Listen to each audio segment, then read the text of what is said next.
la urdimbre y el araguaney. Si yo hago memoria, yo creo que primero leí a Rodrigo antes de conocerlo, porque en alguna oportunidad leí algunos ensayos que había incluido en unos libros que editaba la Fundación Venezuela Positiva.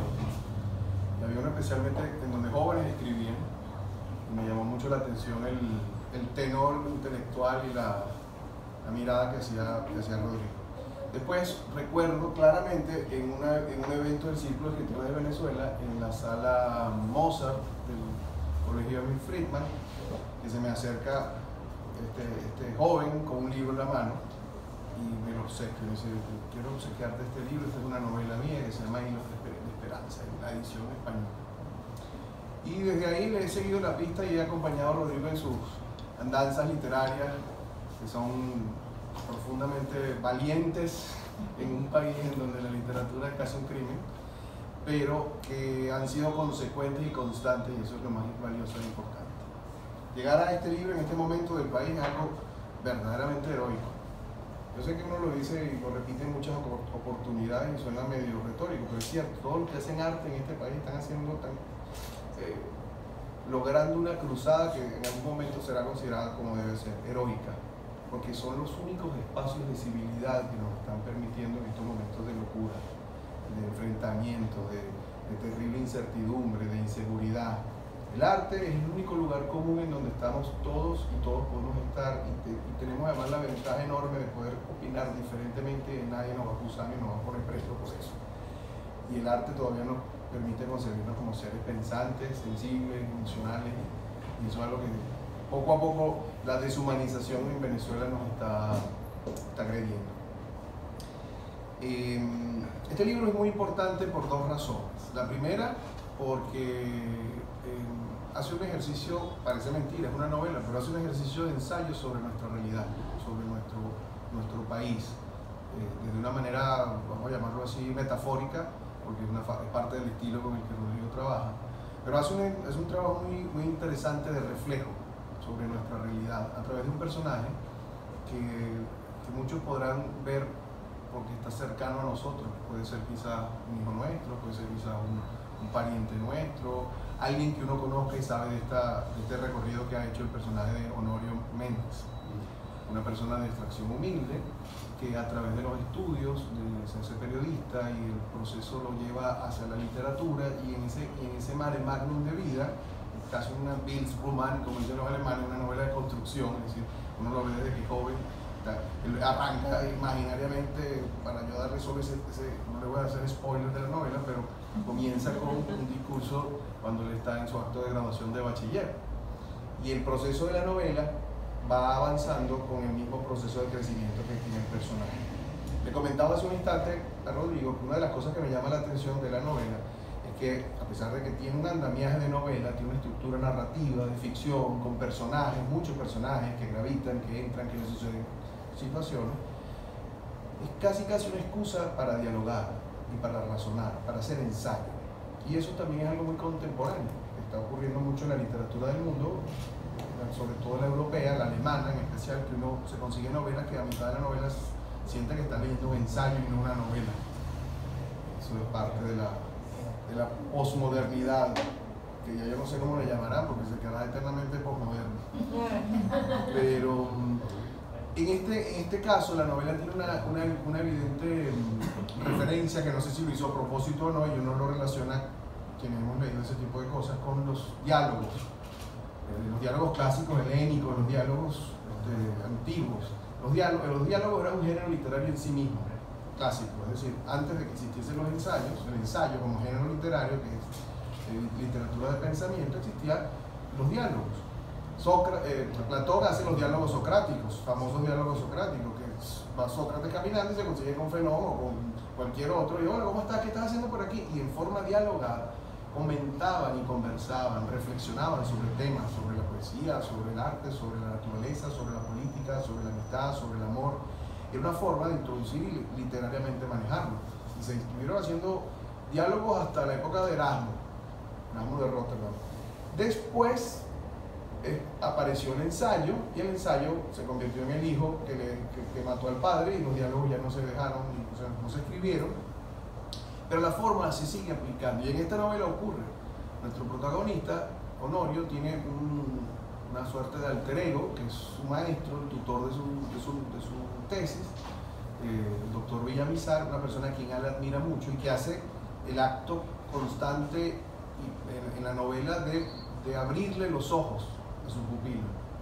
Su pupilo es un idealista. Cuando uno lo lee al comienzo en ese discurso, se da cuenta que es un idealista, uno de esos que cree que este es el mejor país del mundo, que es un país rico, que tiene maravillas naturales.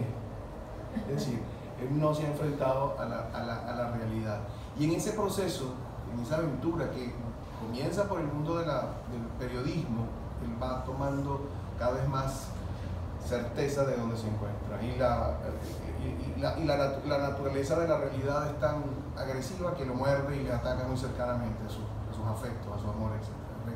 Reitero, no quiero hacerles spoiler de la novela, pero para mí lo más valioso que hay en ella es esos momentos de trabajo reflexivo, cuando los personajes conversan entre sí, en donde se les hace una suerte de reflexión autocrítica y crítica de un país que obviamente no está puesto con todas las señas directamente, porque ya repito, como el estilo lo maneja así habitualmente Rodrigo, en sus otras novelas también, él se inventa lugares.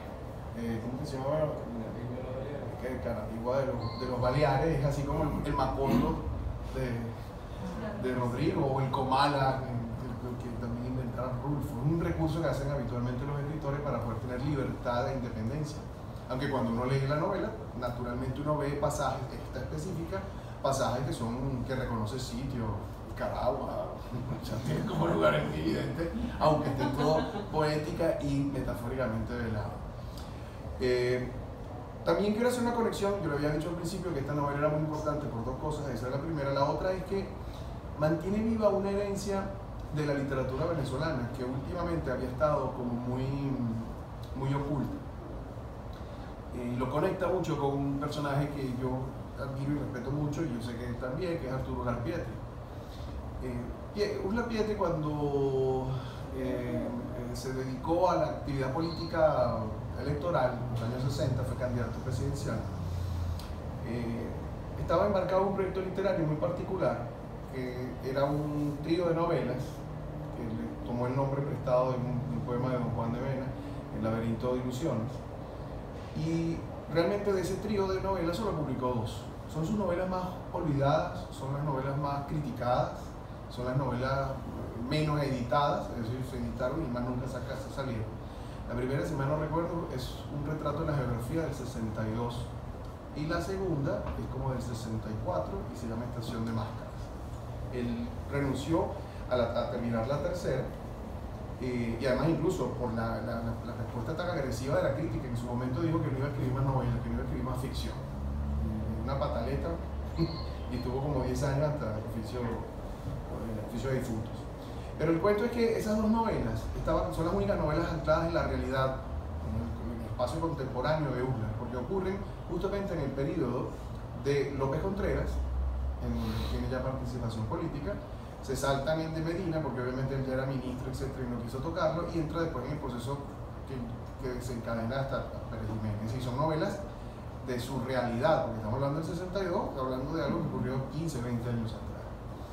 Y él tomaba esas novelas porque quería hacer un discurso político en donde se pudiera entender su ideario y lo que él quería traerle al país, y entonces se valía de personajes que están en la novela para poder conversar sobre el petróleo, para conversar sobre la seguridad, para conversar sobre la economía.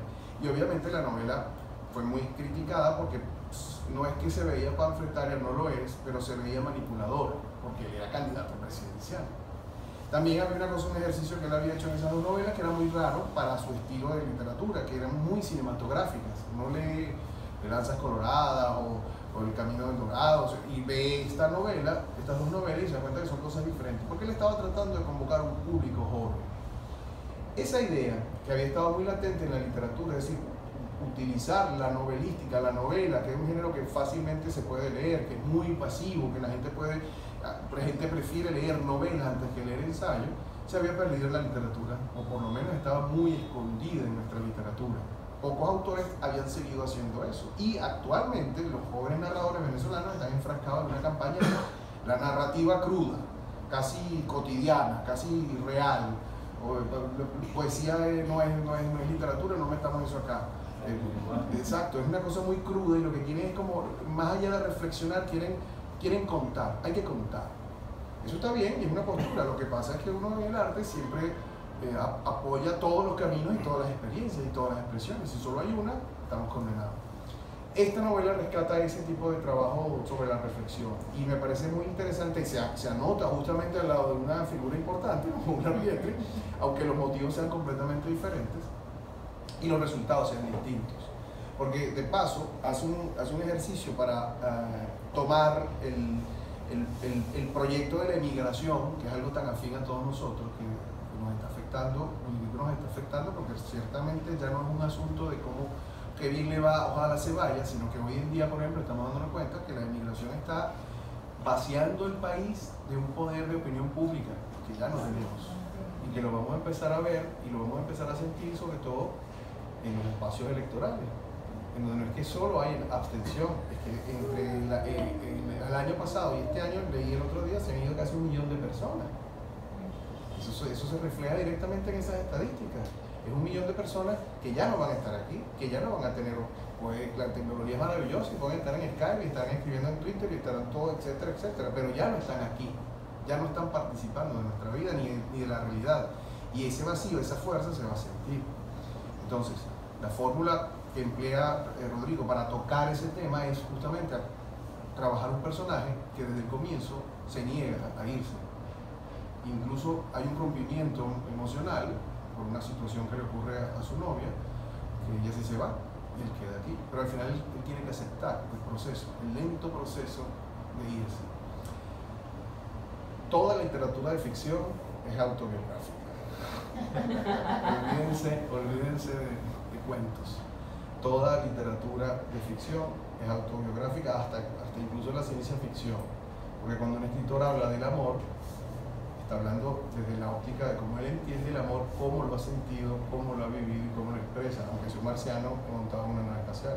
Sobre el dolor solo puede hablarse del dolor que uno ha sentido, cómo lo ha sentido, aunque sea contado a través de una historia en el siglo XIX. No importa, siempre es autobiográfica. Por eso, la narrativa está preñada de las ideas, los temas, las pesadillas, los fantasmas que tenemos los escritores cuando estamos haciendo un ejercicio de escritura. No es fácil evitar escribir.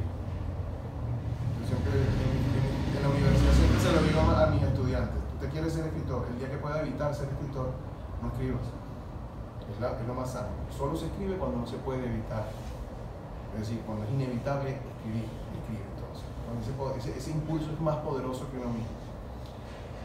¿Quién sabe si aquí hay una premonición? ¿Quién sabe si aquí hay un ejercicio de tocar temas que le están perturbando y que están en la cabeza del autor y está buscando desde la ficción explorarlas y manejarlas?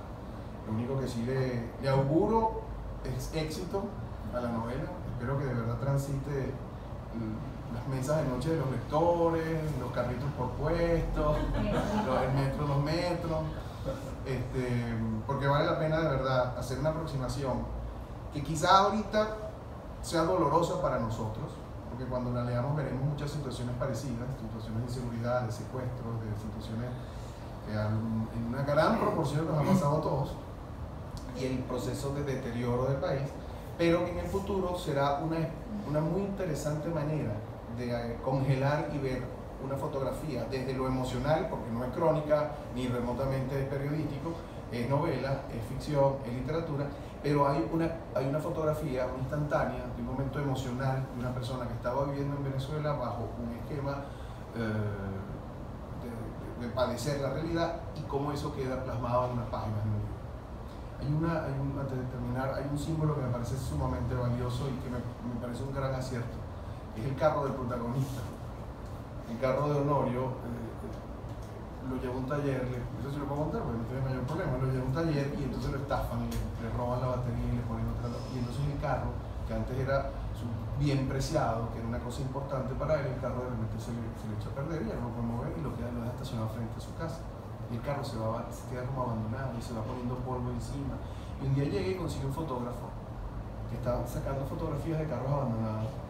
Y eso lo revuelve a él de una manera de que aquello que estaba abandonado, que ya no servía, pero que era suyo, que era su mayor bien, y esa rabia que le parecía tan importante, la impotencia de que lo habían estafado con algo que era de su propiedad, que era de él, lo obliga entonces a, con su carro echado a perder, ponerse a limpiarle el parafán o limpiar, aunque el carro no se moviera, para que el carro tuviese de alguna manera vida. Es un símbolo muy, muy inteligente del país, es un símbolo muy, muy curioso y manejado de una manera muy inteligente, sin complacencias y sin proselitismo, sino de una manera muy inteligente. Así que yo le deseo a Rodrigo, de verdad, todo el éxito con esta novela y que, bueno, que sigan apareciendo más y que tenga además la suerte de publicarlas en un país, porque afuera quizás no sea tan valioso, mucha gente puede publicar afuera no es tanta tragedia como hay aquí, pero publicarlas aquí, tenerlas aquí es algo de verdad valioso, que llegue a la librería y no consiga un libro nuevo, eso es algo verdaderamente valioso. Así que bueno, te felicito y que merecen lo mejor de los lectores, la Audimbre y el Aragonés.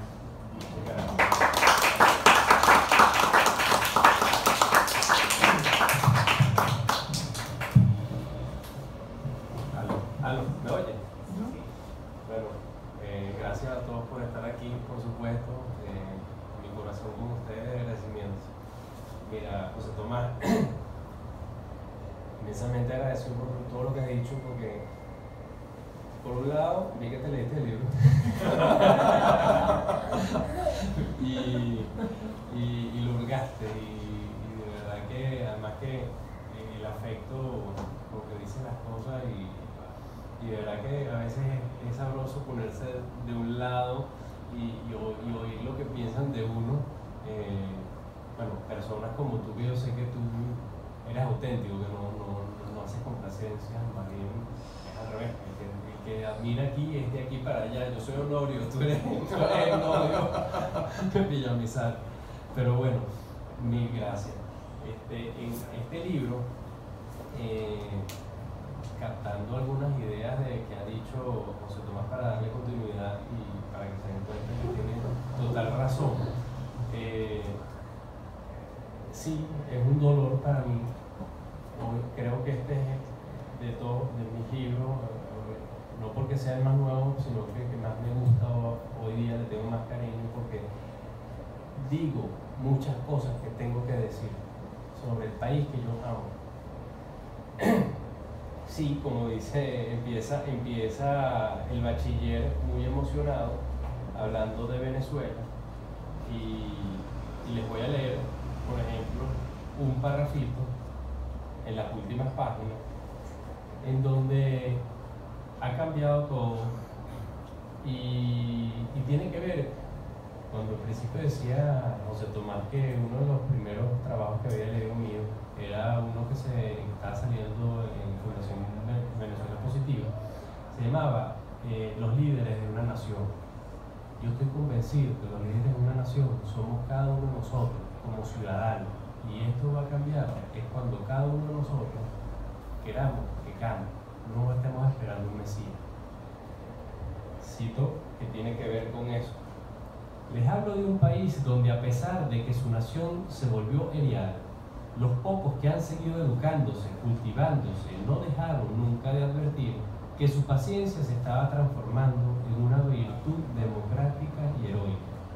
De allí que todos los que estamos viviendo aquí y los que no, decidimos quedarnos para luchar por él, amarlo, a pesar de las duras circunstancias, a pesar de tener un gobierno enfrentado a su pueblo, a pesar de esa leyenda de que somos un país rico, el más maravilloso del planeta Tierra, cuando realmente somos pobres en determinación, en ideales humanos y educativos. El camino, el cambio, viene de nosotros mismos.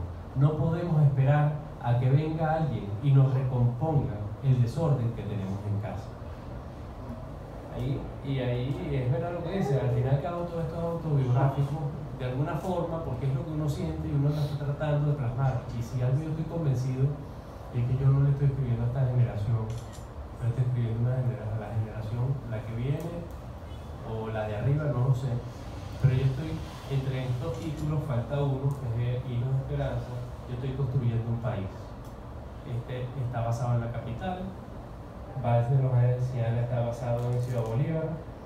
Hombre de Café son 3 pueblos, son 3 relatos, está basado en 3 pueblos de Oriente, de Occidente del país. Y Los Esperanza puede ser, es una isla que puede ser Margarita.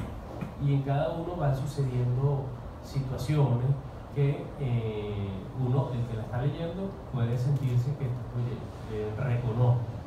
En este caso, por ejemplo, me pasó que trabajando el libro no quería hacer, con el asunto, este libro no tiene títulos en los capítulos, porque no quería hacer demasiado, darle todo en bandeja de plata al lector, sino que el lector se diera cuenta, porque la forma como yo empecé a estructurarlo era, iba a hablar, el primer capítulo hablo de la bonanza, y es ese capítulo en donde el bachiller está hablando de lo bien y lo bonito que es el país.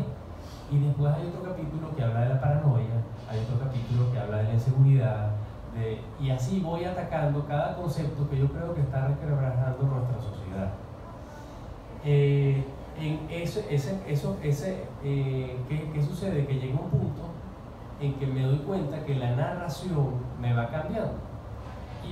Y los primeros capítulos en que voy atacando el concepto, trabajándolo, tiene una narración que es esa conversación en donde son historias que van sucediendo y al final del capítulo hago un pequeño paréntesis del personaje para que el lector reconozca quién era ese personaje que se había hablado durante todo el capítulo. Y así vamos yendo. Después me doy cuenta de que empieza a haber una narración de Honorio, pero intimista. Ya no es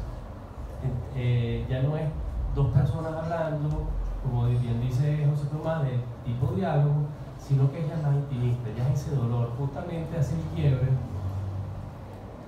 que por lo menos ahí pasó, que en ese, porque al final lo termino dividiendo en libro 1 y libro 2, por ese cambio narratorio. Y justamente el cambio es cuando él entra en luto, el personaje. Y yo agarro y voy a ponerle el título luto, y digo, si le pongo luto, lo estoy diciendo todo al empezar. Entonces le quité el título, empezó un libro nuevo y él empieza un luto, no les diría por qué para no comentarles por qué, pero empieza esa narración intimista, en donde él empieza a sentir cosas y ya él es una persona adulta, que ya está viendo el país de otra forma y ha madurado. Entonces este libro me hizo un ejercicio narrativo y literario interesante, porque al final me hizo pensar así y después evidentemente trabajarlo para ir adecuando esas ideas. O sea, uno como escritor va para adelante y para atrás y a veces te das cuenta el ejercicio que dice José Tomás, que sí, tiene mucho de plástico, porque uno a veces expone hasta las cosas que uno quisiera. Por ejemplo, aquí yo cito un café que se llama Café Caciquiare, pero tiene el nombre del café que se hace en Caciquiare, que es un pueblo cafetalero de este libro. Y en la narrativa cito ese pueblo y aparecen personajes en este título que están en este título, y así van jugando, los personajes van apareciendo en todos los títulos. Les leo un pequeño párrafo para que vean esta idea.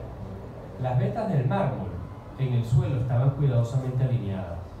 Verlas en su conjunto hacían sentir al visitante que se encontraba sobre una nebulosa blanca y gris oscuro. A trasladarse por ese piso fantasioso, llevaban a un mundo intelectual apartado del urbano, donde se respiraba conocimiento, inquietudes artísticas y erudición.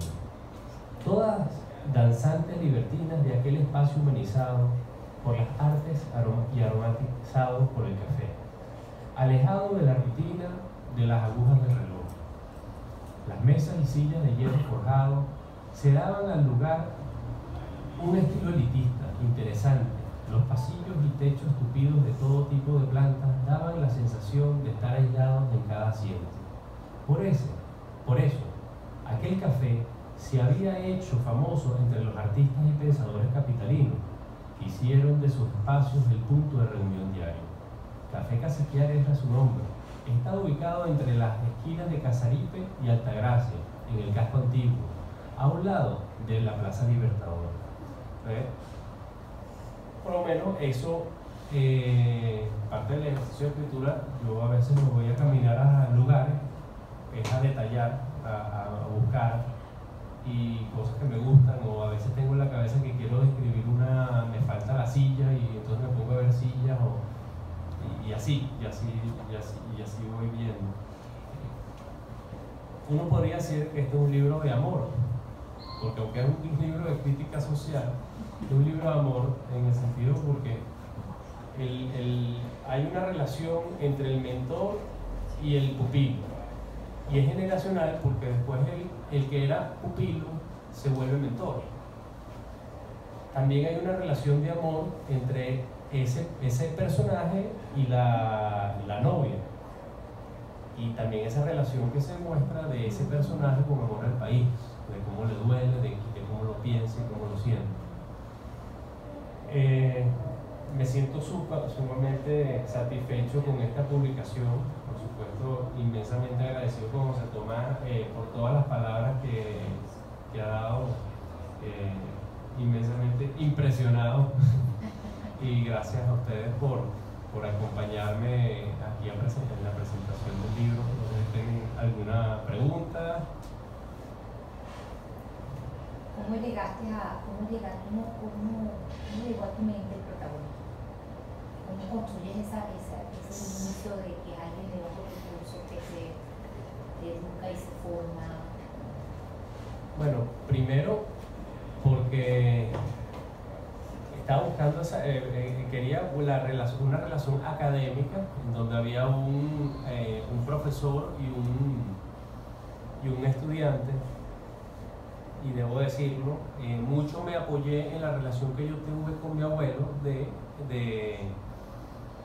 Yo conversaba mucho con él, entonces parte de la forma como yo a veces cito el espacio donde él tenía su oficina en la universidad, yo recordaba cómo él tenía apilados los libros, por ejemplo, en su biblioteca, o conversaciones que yo tenía con él, más o menos así, como nos las conversamos. Entonces había, para buscar esa relación de enlace y de admiración, de bajos recursos en el sentido, oye, porque quería aterrar un poco más lo que era la propuesta. No era lo mismo decir que era un personaje con capacidad económica, entonces ¿para qué tú vas a pasar por toda esta historia cuando tú tienes cómo irte? No, es una persona que no tiene cómo irse, y muchas veces le dice, cuando rompe con la novia y la novia se va, la novia le dice, vente conmigo, y él le dice, no, es que yo tengo mis muertos aquí, yo no tengo cómo irme, yo no tengo nada que hacer afuera, o sea, no es alguien que tiene capacidad para. Y con eso anclo al personaje, porque el amor lo tiene también por justificado en otras formas. No es tan fácil emigrar si uno tiene capacidades en ese sentido. No, te hago la pregunta porque teniendo tanta referencia a un contexto real como lo decía José Tomás, como un referente del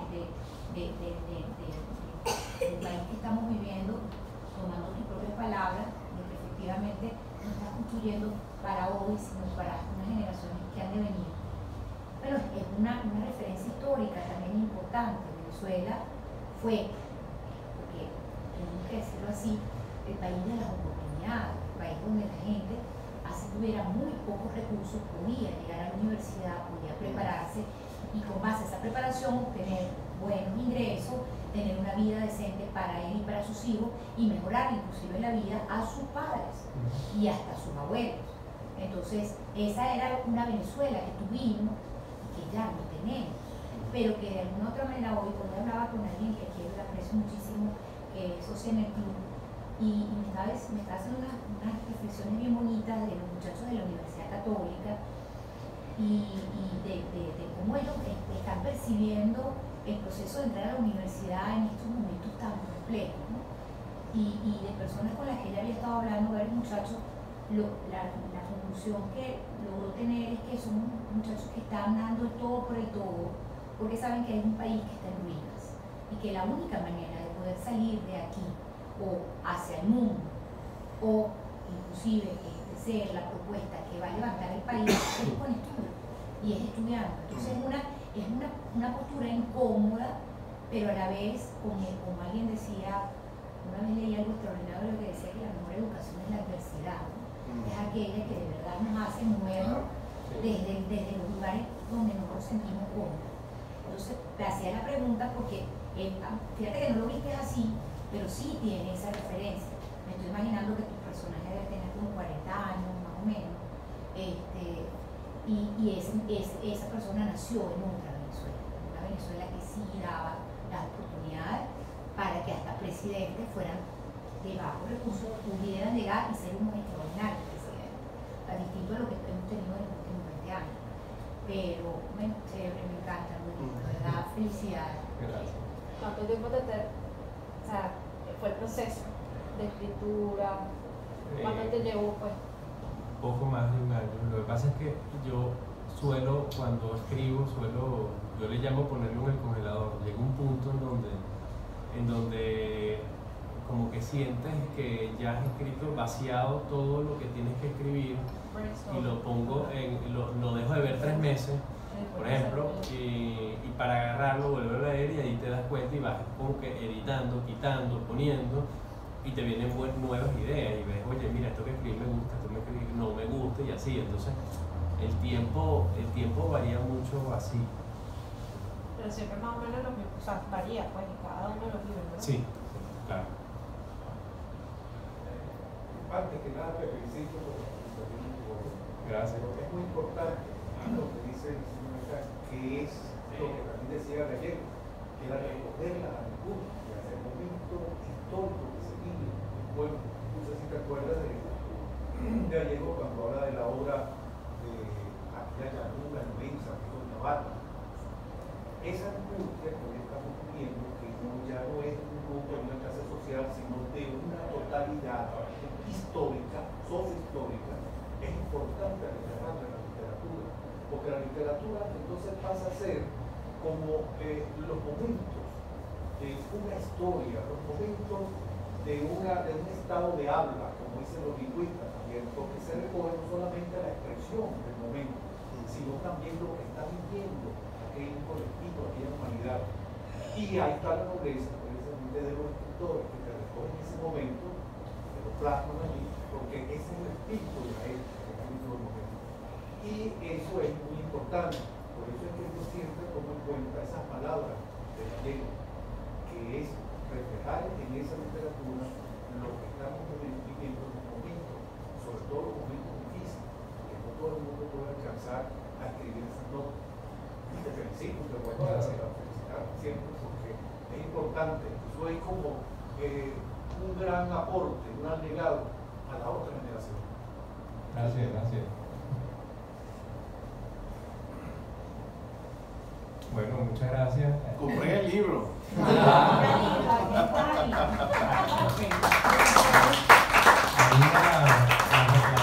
bodega Casadonoso de obsequio puso unas botellitas de vino. Si quieren un brindis, atrás al fondo pueden tomar una coca.